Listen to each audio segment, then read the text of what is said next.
бүгін жиі кездесетін қателіктермен жұмыс жасайтын боламыз. Қолдар сүресінің ең соңғы аят. Бисмиллахир-рахманир-рахим.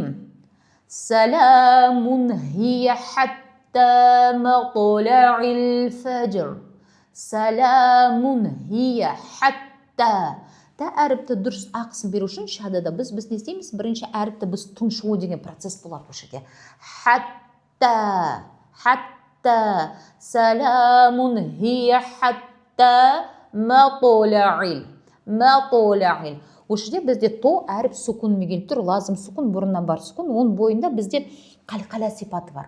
Егер біз қалқаланы дұрыс қолданбасақ, біз то әріптің ақысын бере алмай қаламыз.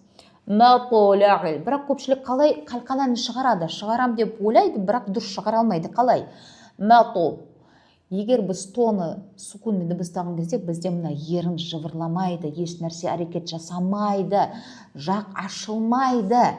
Матл, матл. Егер біз жақты ашатын болсақ, матл, онда біз фатқа шығарып жатық. Ол жерде фатқа жоқ. Немесе көпшілік қалай жасайды? Матл.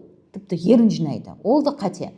Матл, матл, матл, матл, матла'ил фаджр.